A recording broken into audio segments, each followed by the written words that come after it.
اللہ کے نبی حضرت سلیمان علیہ السلام ایک دن نہر کے کنارے پر بیٹھے ہوئے تھے کہ ان کی نگاہ ایک چیونٹی پر پڑی جو گیہوں کا ایک دانہ لے کر نہر کی طرف جا رہی تھی۔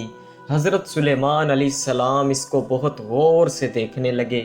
جب چیونٹی پانی کے قریب پہنچی تو اچانک ایک مینڈک نے اپنا سر پانی سے باہر نکالا اور اپنا منہ کھولا تو یہ چیونٹی اپنے دانے کے ساتھ اس کے منہ میں چلی گئی۔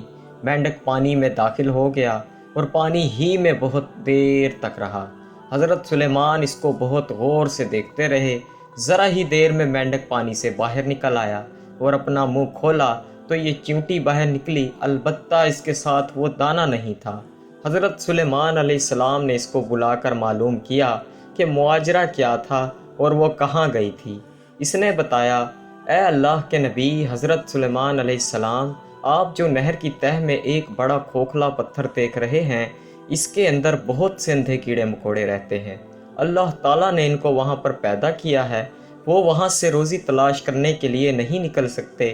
اللہ تعالیٰ نے مجھے ان کی روزی کا وکیل بنایا ہے، میں ان کی روزی کو اٹھا کر لے جاتی ہوں، اور اللہ تعالیٰ نے اس مینڈک کو میرے لیے مقرر کیا ہے تاکہ وہ مجھ کو لے کر جائے۔ اس کے منہ میں ہونے کی وجہ سے پانی مجھے نقصان نہیں پہنچاتا، وہ اپنا منہ بند رکھتا ہے اور پتھر کے سوراخ کے سامنے کھول دیتا ہے، میں اس میں داخل ہو جاتی ہوں۔ جب میں ان کی روزی ان تک پہنچا کر واپس آتی ہوں تو یہ مینڈک اپنے منہ میں لے کر مجھے نہر کے باہر لے آتا ہے۔ حضرت سلیمان علیہ السلام نے کہا، کیا تو نے ان کیڑوں کی کسی تسبیح کو سنا ہے؟ چیونٹی نے بتایا، ہاں وہ سب کہتے ہیں، اے وہ ذات جو ہمیں اس گہرے پانی کے اندر بھی نہیں بھولتا۔